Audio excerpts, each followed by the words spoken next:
بسم اللہ الرحمن الرحیم۔ میرے محترم بھائیوں اور دوستوں، حضرت موسیٰ علیہ السلام نے مصر سے جلاوطنی کے بعد حضرت شعیب علیہ السلام کی یہاں ملازمت اختیار کی۔ اللہ تعالیٰ کے پیغمبروں نے کاشتکاری، تجارت، مصنوعات سازی اور ملازمت یہ تمام پیشے اختیار کیے ہیں، اس لیے ان میں سے کوئی بھی پیشہ حقیر نہیں، سارے پیشے باعزت ہے، اور اللہ تعالیٰ چونکہ سخت محنت کرنے والوں کو پسند کرتا ہے، اس لیے ہم جو بھی کام کرے اسے پوری محنت اور ایمانداری سے کرے۔ حضرت موسیٰ علیہ السلام اور ان کی قوم کو فرعون سے نجات ملی۔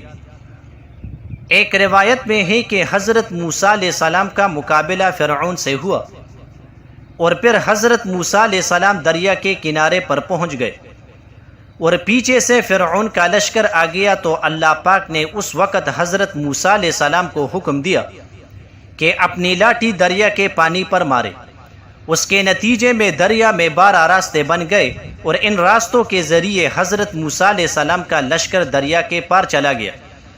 اور جب فرعون وہاں پہنچا اور اس نے دریا میں خشک راستے دیکھے تو وہ بھی دریا کے اندر چلا گیا، لیکن جب فرعون کا پورا لشکر دریا کے بیچ میں پہنچا تو وہ پانی مل گیا، اور فرعون اور اس کا پورا لشکر غرق ہو گیا۔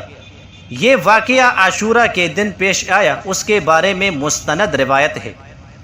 حضرت موسیٰ علیہ السلام کی 2 دعائیں۔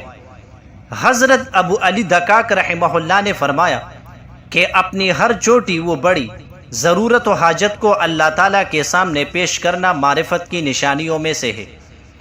حضرت دقاق رحمہ اللہ نے اس جگہ حضرت موسیٰ علیہ السلام کی بڑی عمدہ مثال بیان فرمائی ہے۔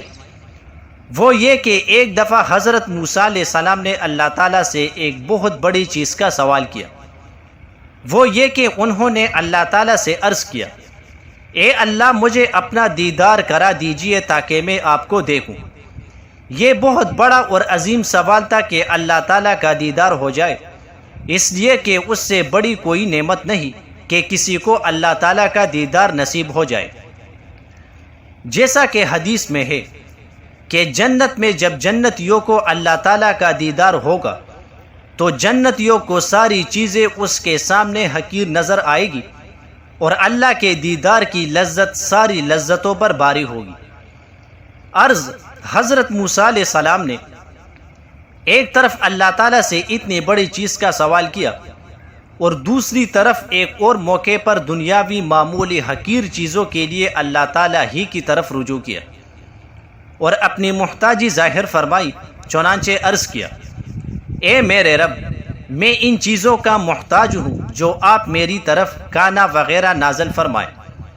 معلوم ہوا کہ ہر چھوٹی یا بڑی حاجت اللہ تعالیٰ سے مانگنا چاہیے، اور ہر حال میں اللہ ہی کی طرف رجوع کرنا چاہیے، اس لیے کہ در تو صرف اسی کا ہے، اس کے در کے سوا کسی کا کوئی در نہیں۔ جہاں ہماری حاجات پوری ہوتی ہو، اسی کا ہم کو مکلف بنایا گیا ہے۔ جزاک اللہ۔